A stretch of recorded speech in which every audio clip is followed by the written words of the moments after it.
Welcome into Section 5 Live. For Alexa Ross, I am AJ Feldman. We are back for the second week in a row. It's been a long time since we've done this 2 weeks in a row, so hopefully we can keep up the pace. And, as we mentioned, after we did our Round Ball Roundup last week, it's weird because we just started doing like Round Ball Roundup, high school sports, high-risk sports, basketball, hockey. Season's almost over. Yeah, and we are almost so ready to dive into Fall 2 sports, which is insane at this point. We have football, we have volleyball coming back. It blows my mind that it has moved so quickly. We had no sports for so long, and now, boop, we have every sport. We have all the sports, yeah. We've just got about 2 weeks left in the regular season for hockey and basketball. Then we get right into just a frenzy of a football frenzy, and also a frenzy of basketball. Basically 1 week of sectional, so it's going to be crazy. It's a good time to be a high school sports fan here in Rochester, that's for sure. Absolutely. I think it's kind of a gift for everybody who was waiting and just kind of like, oh, I hope we get to see something. Well, now you get to see everything, and we will have it all. But first, before we get into all of that, we're going to have to take a look at some basketball. We'll start out with the boys. My team of the week is Gates Chili. The Spartans are undefeated, a perfect 6-0 record. Adam Williams, this guy right here, he scored his 1,000th point on Tuesday with the most beautiful slam you could have for your 1,000th point. It was awesome. That follows a 40-point game on Friday over Franklin. One of the things that's most interesting about this team, all seniors except for one player. So the chemistry and the time that they've been able to get together and develop is really showing out with this record, and I'm really excited to see what they do and how they blow the bracket open, because they play Schrader tomorrow night at 7:45. We'll talk a little bit more about that game later. Yeah, and you mentioned the seniors. That really definitely will be helping them throughout this, rushed season that, it's just very strange, and having that senior leadership back, great for them. They got a big win against Victor before, so Gates Chili, definitely a team to watch. Another team to watch, you're seeing them right now, the Mendon boys basketball team, 7-0 on this early season. They had a big 34-point win in the unusual Rainbow Classic against Sutherland. No fans, not exactly the same thing, but they're still raising money for a good cause with live stream. So good to see them keeping up that tradition. Jacob Shatter's at the point. Division I just committed to Charleston Southern. He is a floor general in the purest definition of the word. He is great for that team. Jackson Green, Luke Hoysett, each capable of being, secondary scorers, getting 20 points a night. And they've just been blowing out teams all season long. A 9-point win against Honeywell Falls Lima. Every other game, a victory by 15 points or more. Average margin of victory over 21 points per game. They're going to be a very difficult team to stop come playoff time.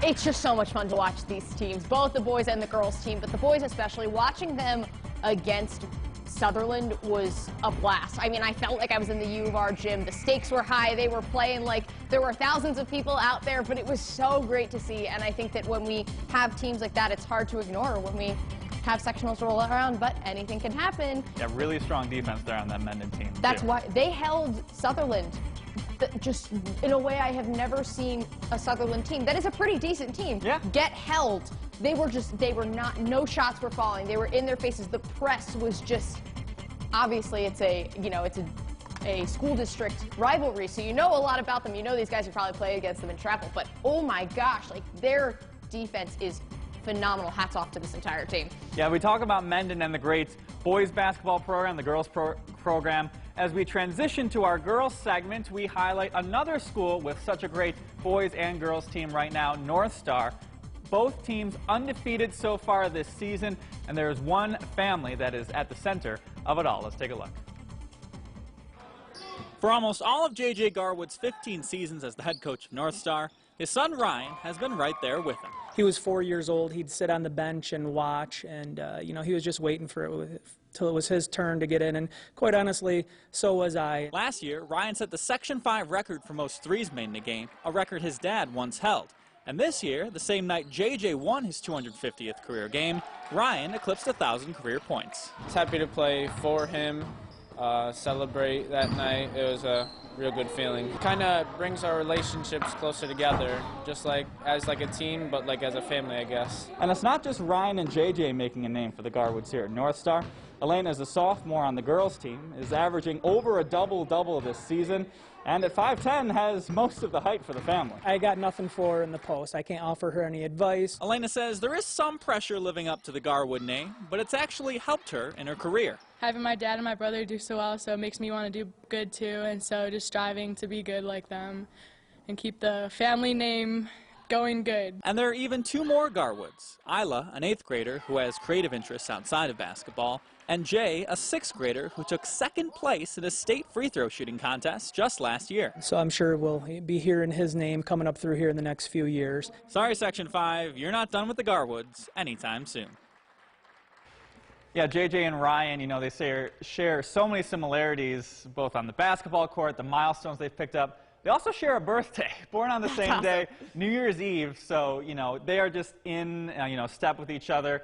Great to see that program. And, you know, as we mentioned in that story, Elena with the height, you know, our sports director, Thad Brown, when he first was like, hey, you know, there's another Garwood on the girls team. She's doing great things. When I expected to go out there, I was like, all right, we got another, you know, tiny little three-point shooter putting up like 10 three-pointers a game. No, we've got a double-double machine. She's got a double-double in every single game she's played so far this year. So definitely a great family, a great basketball program, and will be exciting to see them in the future because, you know, Ryan's only a junior. It seems like he's been around here forever.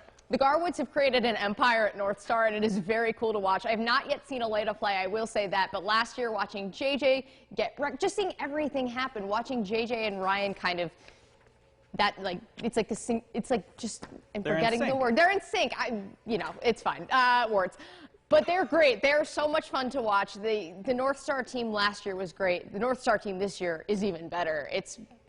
I can't wait to see son fill father's shoes someday, maybe. I don't know if you talked to them about that, but I definitely think it's a possibility. Yeah, they both the boys and girls have big games tomorrow against Finney.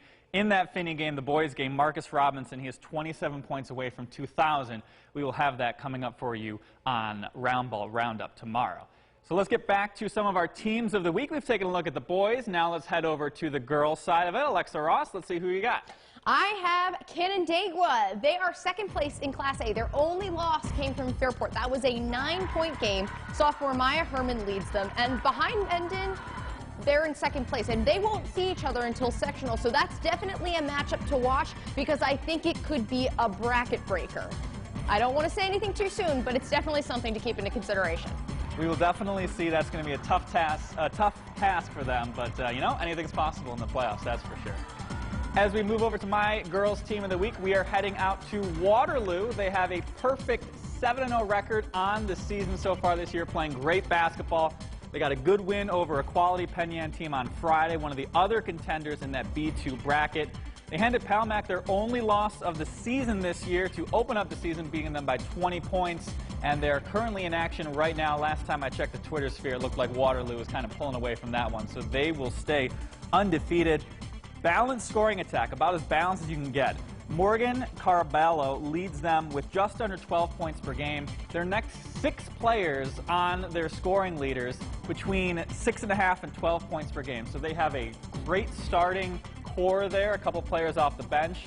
They're very difficult to stop, and they've got smothering defense. They're giving up an average of 28 points per game, less than 30, and they have held their opponents 3 times this season to under 21 points. Twice, 2 of those games, they didn't even hit 20 points. So that is just some really strong defense. And to do that for an entire game, that takes not only just, strong play, but a lot of mental toughness to never, let a team just score a couple buckets and, it's not a lot of points in a basketball game, that's for sure. That's lock 'em down. That is the definition of lock 'em down. It is, when you see teams do that, especially with teams, people are usually, women's teams are usually significantly shorter, to be able to shut them down for that much longer because there's so much more you need to do. It is really, really fun to see. There have been a lot of incredible women in Section 5 over the years, and one of my favorites this winter is on the ice at Genesee Valley. A sophomore at East Rochester has been breaking barriers on and off the ice. If you look in the net for the Bruins, there's a chance you'll see a goaltender with a long, dark braid. That's East Rochester sophomore Madeline Eaton. She began playing ice hockey when she was 5 years old and loved goaltending so much that she took it outside. So I went out and tried for field hockey because I thought it would be fun, and then I went to try for the goalie, and and then I stuck with it. Sure, there are some differences. For field hockey, it's less action down by the net compared to ice hockey because of all like the whistles and everything. Field hockey, you're more standing, unlike ice hockey where you move in a smaller area as well. One of her favorite memories as an athlete was winning sectionals with the Bombers, but the other was the first time she suited up for the Bruins. It was my 8th grade year, and we were playing Fairport, and I got put in the net, and it was like a lot of fun, even though like didn't do that good because I was so young.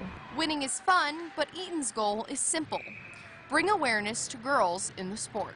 Girls can play with the boys. It's not like a boys sport. Like, girls can play on the boys teams just as well as they can play on a girls team. It might be like a little scary at first because they're bigger and they're stronger, and you can't be scared. You just have to go out and do it.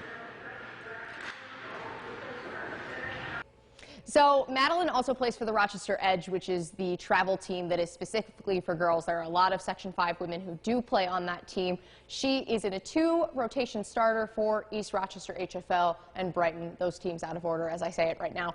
But her dream is to play college ice hockey, but she wants to keep shattering glass ceilings and become Section 5's first woman head coach, which I think would be super cool, especially to come back and be able to do it for her high school team. The sky's the limit, but I think that I definitely think she's going places, that's for sure. Yeah, it's definitely good to see her, continue the tradition, because there have been some really strong, girls hockey players in net playing on the boys teams. One person who comes to mind, Lindsey Browning, I got a chance to talk to her last winter. She was on the Cornell women's hockey team before, played for Penfield, did some great stuff there for the Patriots. Last year, she averaged less than a goal per game, best in the country, one of the best ever all time. They were #1 when their season got shut down due to COVID. They did not have a season this year because of, the Ivy League. They didn't play winter sports. So we'll see if she comes back, but definitely another great Section 5 girls hockey goalie, and it's great to see them kind of continue that and keep it going forward there. Penfield also has a girl in their rotation right now. She's not the starter, but she is moving up in the ranks. So I wonder if she and Lindsay have had conversations. Maybe. She gets some,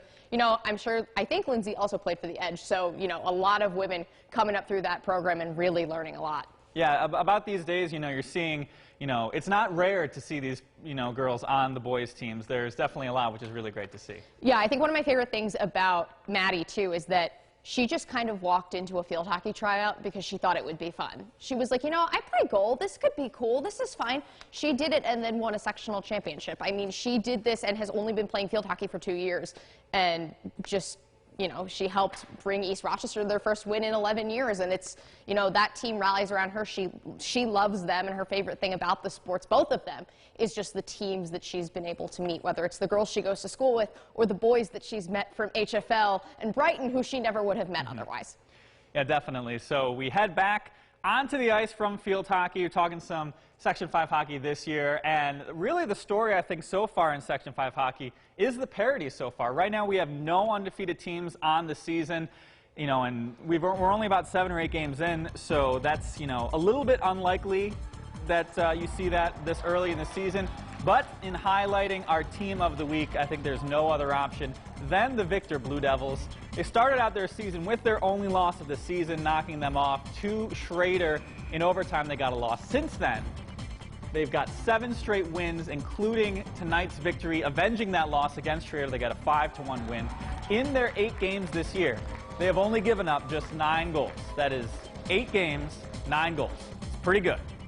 Garrett Simpson in net for them, started every single game, .938 save percentage entering tonight's game. They're definitely going to be a powerful team defensively, and they also got some great offensive players as well. Yeah, absolutely. Andrew Hogg and Colin McNamara, they lead the way on offense with 12 and 9 points respectively. That was coming into tonight's game. Obviously just beat Webster Thomas 3-2 on Tuesday in a battle of the defending sectional champs, which is always fun to see, especially seeing them last year before the season shut down. Seeing these ice hockey teams, like we were saying with this parity, having a team that has been so dominant the way Victor has, it's really just so hard to ignore. Yeah, that first game, when you saw that score, you're like, oh, maybe Victor doesn't have it this year, but they have definitely picked up right where they got from last year, and maybe they can make another deep run into the sectional tournaments. So now we've had a lot of fun talking about what we've gone, things that have happened in the past. Now it's time to focus on our games to watch. Last week we picked some great ones.